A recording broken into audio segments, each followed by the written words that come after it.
Bonjour à tous et bienvenue dans l'interview. Aujourd'hui, nous recevons Yann Yambon. Bonjour. Bonjour. Ministre de l'Intérieur. On va parler de l'information du jour pour commencer. La tolérance zéro est d'application. Il y a des PV qui sont dressés par la région. Les amendes sont suspendues. Est-ce que vous pensez, comme Geert Bourgeois, que c'est une bombe institutionnelle ?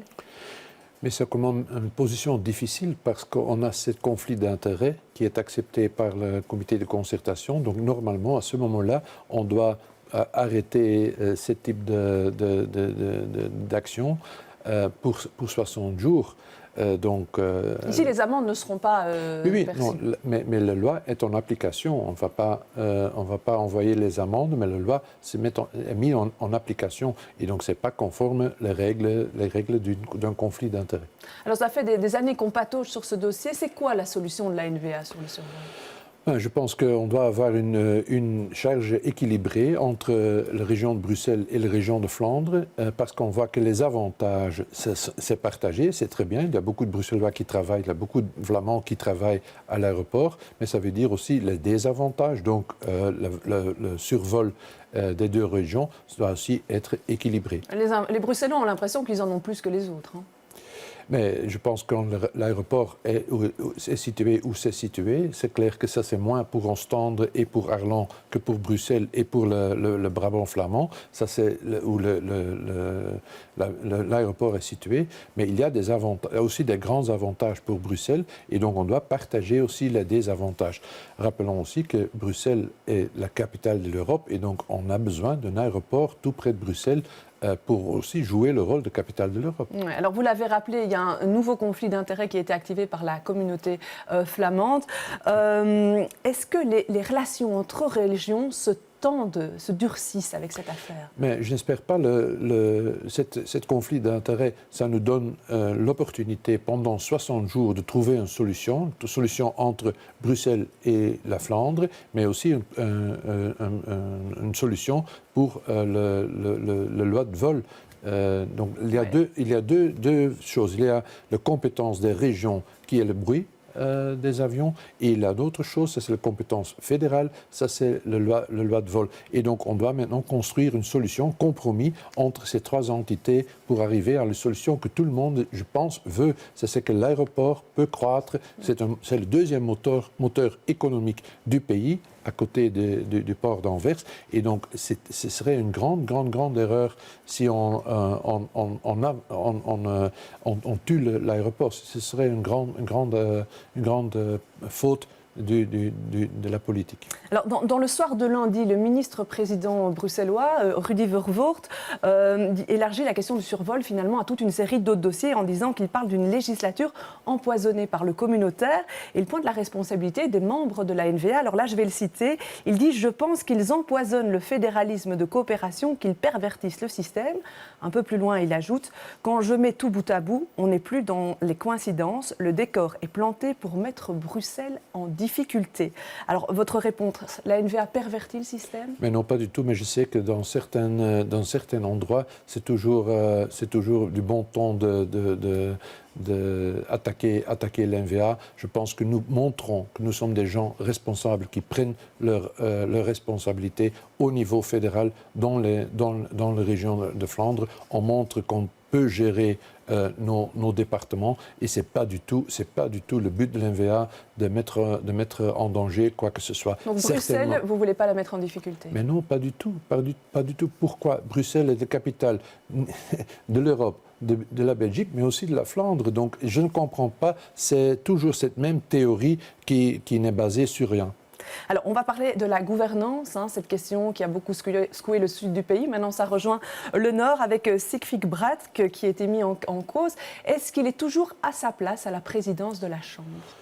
Mais je pense oui, parce que le truc avec Telenet là-bas, il n'a jamais touché de l'argent quand il était président. Mais il était conseiller pour cette entreprise. Il était conseiller, privée. Oui, il est conseiller. Et là, il a aussi arrêté maintenant. Donc je pense qu'il a les mains libres maintenant, donc il n'y a pas de problème. Et on va encore une fois. Je pense que le débat concernant les intercommunales et tous ces trucs est un peu pollué. Maintenant, on donne l'impression qu'avoir des intercommunales, ça c'est de la criminalité, presque de la criminalité. C'est clair que si des politiciens sont payés pour des choses, et qu'il n'y a pas de présence à côté ou qu'ils ne font pas de prestations, pour ça, c'est clair que ça, c'est pas justifié. Mais, et je trouve qu'on peut améliorer les choses dans ce pays, ça c'est clair. Par exemple, et le Premier ministre l'a dit à la Chambre, qu'on a trop de politiciens. Donc, en place à côté, on débat aujourd'hui, on discute beaucoup sur, je donne le prix de l'alcool dans les buffets de la Chambre. Oui, ça c'est un débat très, très, très important, mais je pense le débat concernant le nombre de politiciens, je donne 2 exemples. Le Sénat, à quoi ça sert encore le Sénat? Il y a beaucoup de politiciens qui sont là, beaucoup de personnel, mais à quoi ça sert? Qu'est-ce que ça rétribue? Autre chose. La Chambre, on a dit, la 6e réforme de l'État, ça a transféré 1/3 des compétences du niveau fédéral vers le niveau des régions. Ben, je suis prêt à accepter ça, mais pourquoi encore garder la Chambre à plein force? Je pense que là aussi, on doit diminuer le nombre de députés dans la Chambre si on a transféré autant de compétences. Donc je pense qu'il y a encore beaucoup d'améliorations à faire, moins de politiciens et le débat doit être le vrai débat. Ouais. Alors dans le cadre de la lutte contre le terrorisme, il y a un accord qui est intervenu entre la Belgique, les Pays-Bas, la France et la Grande-Bretagne pour lancer un groupe de travail sur le contrôle de l'identité des voyageurs dans les trains internationaux. Ce sera pour quand, ça, le résultat concret? Mais d'abord, ce n'est pas seulement le contrôle de l'identité, c'est le fameux système PNR. Donc, on va enregistrer les nombres de passagers, on va faire une check avec nos listes noires, nos listes de terroristes, et on va checker s'il n'y a pas de terroristes qui sont inscrits, qui ont acheté un ticket pour un train. On s'est mis d'accord maintenant avec les pays voisins où le Eurostar et le Thalys passent.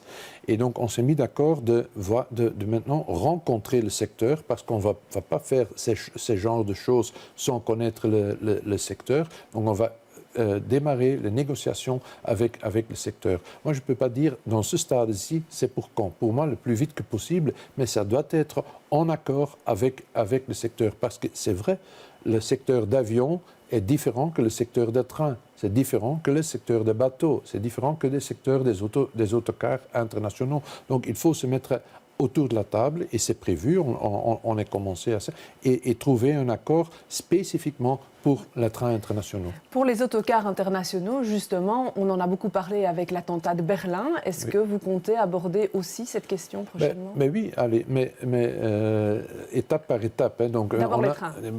D'abord les avions, puis les trains, on a commencé avec les trains, et puis le maritime et les autocars. Mais c'est clair, on a des autocars internationaux, différentes entreprises qui organisent ça, et c'est parfois un transport facile pour les terroristes. Et donc, on veut aussi essayer de fermer cette voie-là pour les terroristes. Terrorisme toujours, il est prévu d'étendre le fameux plan Canal où on apportait un renfort policier à toute une série de communes, à la commune de Forêt. Il y a un accord qui est passé, un accord de principe, ce n'est pas encore effectif, mais ça va apporter quoi concrètement à Forêt? Mais d'abord, je suis très heureux que maintenant on voit l'avantage du plan Canal. Au début, quand je l'ai lancé, c'est fort discuté, c'est même critiqué, mais maintenant d'autres communes demandent de se rajouter au plan Canal parce qu'on voit les résultats. Et parce que ça donne un renfort policier alors que les zones de police sont parfois en manque de policiers. Mais le renfort des policiers n'est pas le but.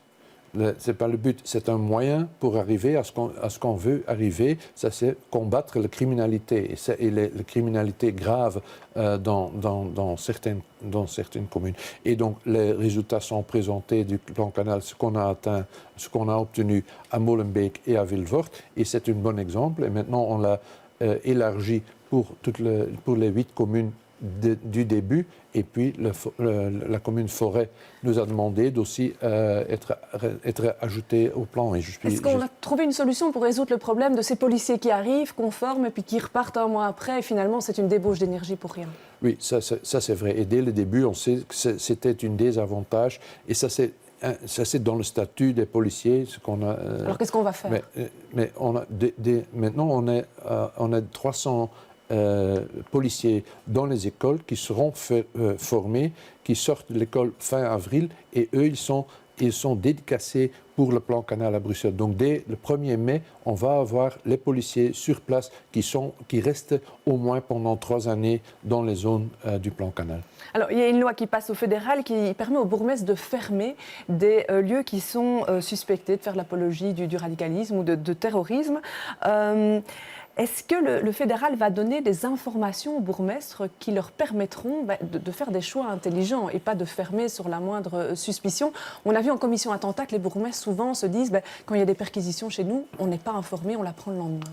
Oui, et ça c'est vrai. Donc, toute l'information va vers la police locale, vers le chef de zone, et parfois ce n'est pas toujours partagé avec le bourgmestre. Et on veut maintenant ouvrir la chance pour le bourgmestre d'avoir aussi cette permis de sécurité que tout le monde qui peut avoir connaissance de ces informations doit avoir. Donc jusqu'à ici, ce n'était pas prévu pour les bourgmestres, mais on va ouvrir cette possibilité. Et puis si le bourgmestre passe par cette procédure, il ou elle peut avoir toutes les informations.